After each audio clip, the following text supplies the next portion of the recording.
oleh keadaan, oleh situasi yang seringkali itu membuat kami tidak nyaman. Seringkali kami menjadi putus asa di dalam menghadapi berbagai peristiwa di dalam hidup kami. Kami membutuhkan pegangan, kami membutuhkan petunjuk, agar kami dikuatkan, agar kami dimampukan untuk menjalani kehidupan ini. Oleh karena itu ya Tuhan, saat ini kami rindu untuk mendengarkan dan merenungkan firman-Mu. Oleh karena itu Tuhan, pada saat ini kami siap membuka hati kami, membuka telinga kami untuk mendengarkan firman-Mu. Kuasai kami dengan kuasa Roh Kudus. Mampukanlah kami untuk dapat memahami, untuk dapat mengerti.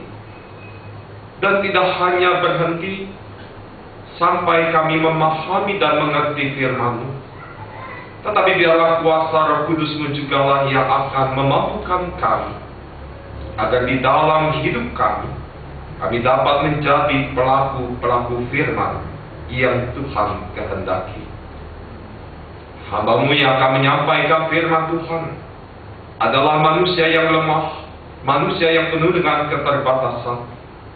Oleh karena itu biarlah Engkau sendiri yang akan memakai hamba-Mu menjadi alat di tangan Tuhan, sehingga apa yang akan disampaikan itu semua boleh sesuai dengan kehendak Tuhan dan boleh menjadi berkat bagi kami semua. Bersabdalah ya Tuhan, karena kami anak-anak-Mu siap untuk mendengarkan. Hanya di dalam nama Tuhan Yesus Kristus kami berdoa. Amin. Selamat pagi Bapak Ibu, saudara-saudari yang dikasihi Tuhan. Senang sekali saat ini saya boleh hadir di tengah-tengah persekutuan jemaat Tuhan di sini.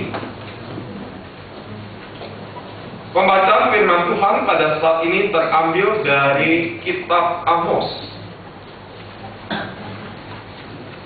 Amos pasal 9 ayat 7 sampai 15. Amos pasal 9 ayat 7 sampai 15.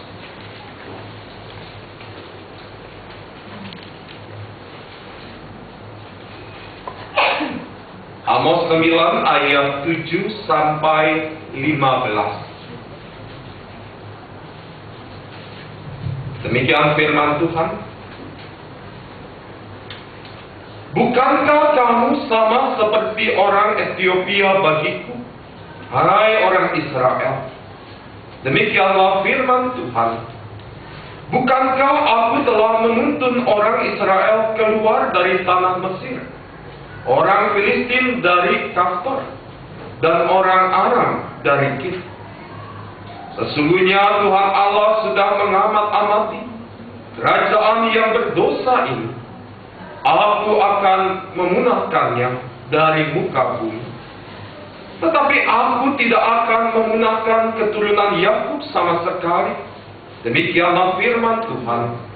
Sebab sesungguhnya aku memberi perintah, dan aku mengirakan kaum Israel di antara segala bangsa, seperti orang mengiraikan ayam, dan sebiji batu kecil pun tidak akan jatuh ke tanah. Oleh pedang akan mati terbunuh semua orang berdosa di antara umatku. Yang mengatakan, malah petaka itu tidak akan menyusul dan tidak akan mencapai kami. Pada hari itu aku akan mendirikan kembali pondok Daud yang telah roboh. Aku akan menutup pecahan dindingnya dan akan mendirikan kembali reruntuhannya. Aku akan membangunnya kembali seperti di zaman dahulu kala, supaya mereka menguasai sisa-sisa bangsa Edom dan segala bangsa yang kusebut milik. Demikianlah firman Tuhan yang melakukan hal ini.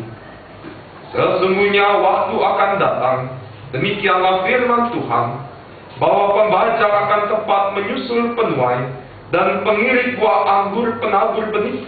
Gunung-gunung akan meniriskan anggur baru, dan segala bukit akan kebanjiran. Aku akan memulihkan kembali umatku Israel. Mereka akan membangun kota-kota yang licin tandas dan mendiaminya. Mereka akan menamai kebun-kebun anggur dan minum anggurnya. Mereka akan membuat kebun-kebun buah-buahan dan makan buahnya. Maka aku akan menanam mereka di tanah mereka, dan mereka tidak akan dicabut lagi dari tanah yang telah kuberikan kepada mereka, firman Tuhan Allahmu. Demikianlah pembacaan firman Tuhan. Yang berbahagia adalah setiap kita yang mendengarkan dan melakukannya di dalam kehidupan. Haleluya. Bapak Ibu yang dikasihi dan mengasihi Tuhan Yesus Kristus, saya baru pertama kali melayani jemaat Tuhan di tempat ini. Oleh karena itu, perkenankanlah saya memperkenalkan diri terlebih dahulu. Saya Edwin Nugraha Chandra Putra. Saat ini saya melayani jemaat Tuhan di GKI Villa Melati Mas. Saya sudah berkeluarga, istri satu, lalu anak dua. Ya, yang besar putri, yang kedua putra. Dan perkenankan juga saya menyampaikan salam dari jemaat GKI Villa Melati Mas untuk Bapak Ibu, saudara-saudari di tempat ini. Ya, saudara-saudara yang dikasihi dan mengasihi Tuhan Yesus Kristus, ketika kita mendengar kata pertobatan, apa yang ada di dalam pikiran kita? Ketika kita mendengar kata pertobatan, apa yang ada di dalam bayangan kita atau pikiran kita? Ya, apa? Ada yang jauh, saya nggak akan lanjutkan.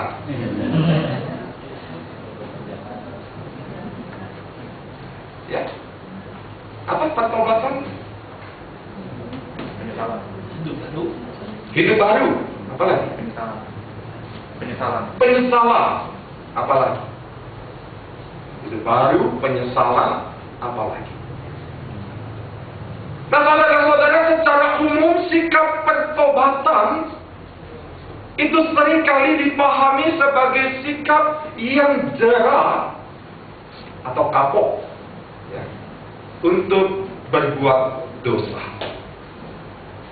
Sebab sikap yang jera untuk berbuat dosa berarti dia bersedia menghentikan berbagai kebiasaan-kebiasaan buruk, khususnya tindakan yang melanggar firman Tuhan.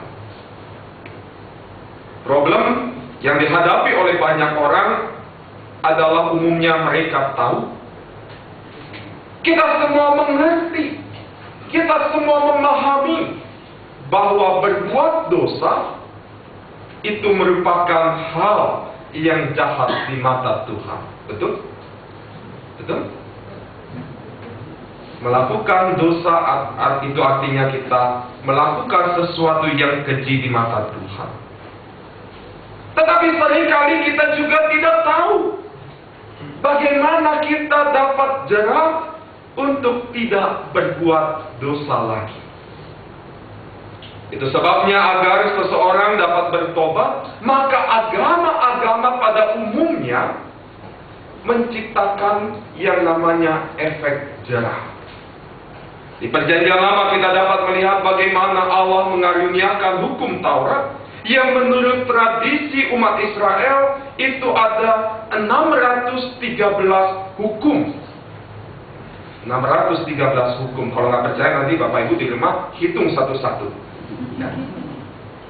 Ada 613 hukum dengan tujuan agar umat itu mampu hidup menurut hukum-hukum Allah secara lengkap. Bila mana umat yang semula hanya mampu memenuhi sebagian kecil dari 613 hukum, berarti mereka dianggap telah meninggalkan perjanjian dengan Allah. Sebab tidaklah dibenarkan umat hanya mentaati beberapa hukum Allah saja, tetapi mereka juga melanggar sebagian hukum yang lain. Itu sebabnya saudara-saudara, pelanggaran terhadap perjanjian dengan Allah selalu diberikan efek jerah. Misalnya, hukum rajam bagi orang yang menyembah berhala, kita bisa lihat di dalam Ulangan 17 ayat 2 sampai 7. Atau hukum nyawa ganti nyawa, mata ganti mata, gigi ganti gigi, tangan ganti tangan, kaki ganti kaki. Dalam hal ini, efek jerah kepada umat yang melanggar hukum Allah adalah mereka akan dikenai hukum fisik yang dilakukan oleh konstitusi umat. Tetapi kalau umat akhirnya mampu memenuhi seluruh hukum yang ada, ketika umat mampu memenuhi 613 hukum yang ada, maka mereka dianggap sudah bertobat. Dengan demikian, makna pertobatan adalah sikap umat yang sungguh-sungguh jerah berbuat dosa, sehingga umat dengan penuh kesadaran dia mampu melaksanakan setiap hukum Allah dengan penuh kesetiaan. Saudara-saudara yang dikasihi dan mengasihi Tuhan Yesus Kristus, hukum Allah ini umumnya dapat ditegakkan ketika para pelanggarnya terbatas. Kesalahan seseorang atau suatu kelompok ini dapat diganjar dengan hukuman oleh komunitas umat yang lebih luas. Tetapi akan muncul masalah. Bagaimana kalau para pelanggarnya itu adalah seluruh komunitas umat? Seperti di dalam hidup persekutuan, kalau salah satu anggota jemaat ada yang melakukan atau melanggar hukum Tuhan, biasanya itu ada yang disebut dengan siasat gereja, pengembalaan khusus. Betul nggak? Di gereja Kristus apakah ada pengembalaan khusus? Ya. Kalau satu orang bisa digembalakan. Tetapi bagaimana kalau seandainya yang melakukan kesalahan itu adalah seluruh anggota jemaat gereja Kristus? Siapa yang mau menggembalakan? Jadi itu masalahnya, bagaimana kalau para pelanggarnya adalah seluruh komunitas umat? Bagaimana hukum Allah sebagaimana diatur dalam hukum Taurat itu dapat ditegakkan kalau seluruh umat bersalah dan melanggar firman Tuhan? Ketika seluruh umat bersalah dan melanggar firman Tuhan, maka pihak penanggung jawab untuk melakukan eksekusi yang sesuai dengan hukum Allah itu tentu saja tidak akan berfungsi secara efektif. Bahkan mungkin komunitas umat yang sudah terbiasa melakukan pelanggaran, yang terbiasa melakukan kesalahan-kesalahan, akan menganggap kesalahan mereka itu sebagai sebuah kebenaran. Jadi jelas, saudara-saudara, kalau satu atau dua orang yang melanggar, itu bisa ditindak. Tetapi kalau sudah beramai-ramai melakukan kesalahan, maka kesalahan itu dianggap sebagai sebuah kebenaran. Sebaliknya, seseorang yang hidup benar dengan berlaku setia di tengah-tengah komunitas umat yang berbuat jahat, justru akan dianggap apa? Sebagai orang yang salah. Di tengah-tengah kehidupan bangsa Indonesia yang sudah rahasia umum bahwa begitu banyak korupsi, tiba-tiba ada satu anak Tuhan yang tidak melakukan korupsi, maka orang itu dianggap aneh. Sama saja ketika kita seorang diri berada di tengah-tengah orang yang sakit jiwa di rumah sakit jiwa. Siapa yang dibilang gila? Orang yang waras itu.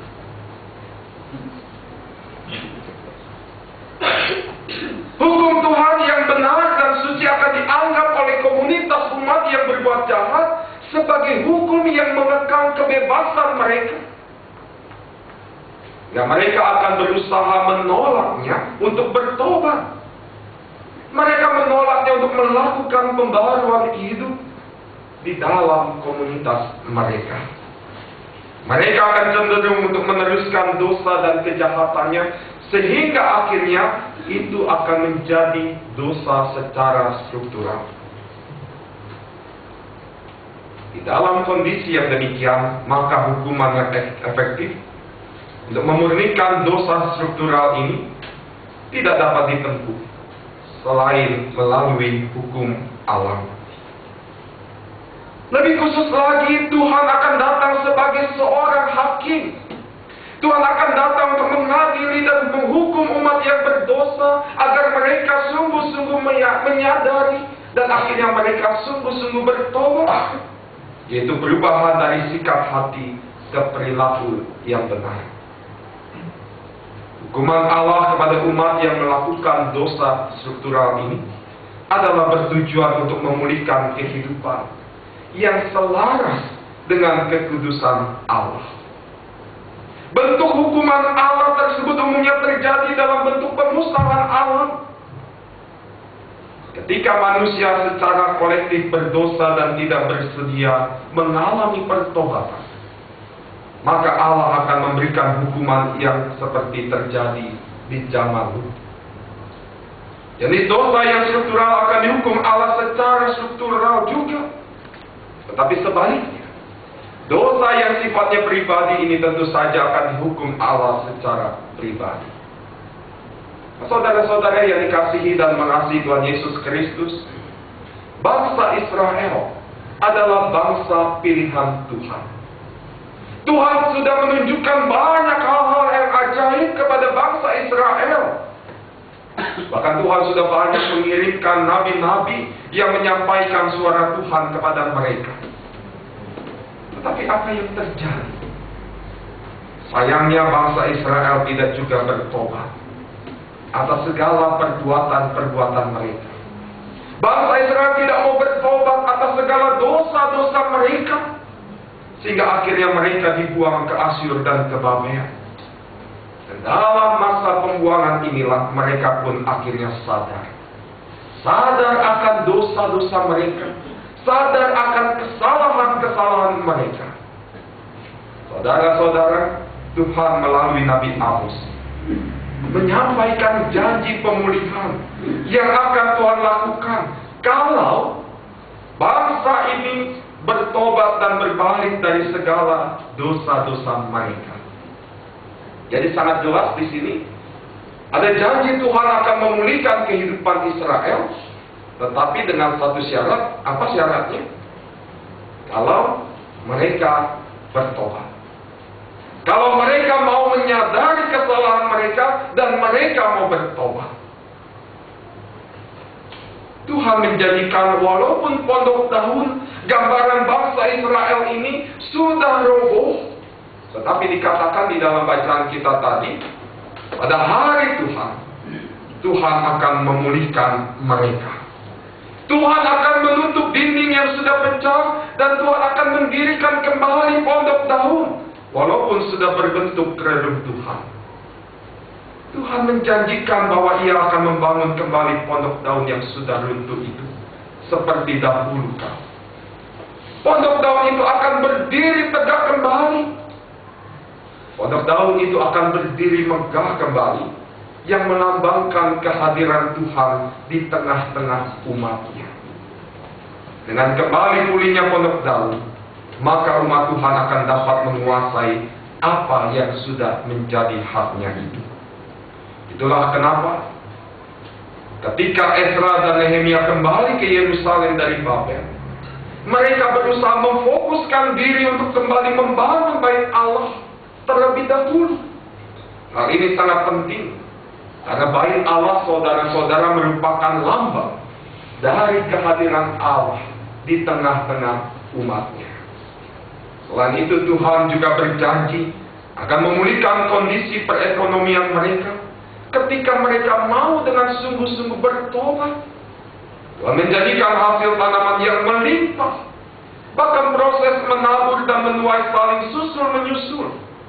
Saudara-saudara, ini dapat berarti bahwa frekuensi menanam akan jauh lebih banyak dan dampaknya adalah kuantitas dari hasil panen akan meningkat.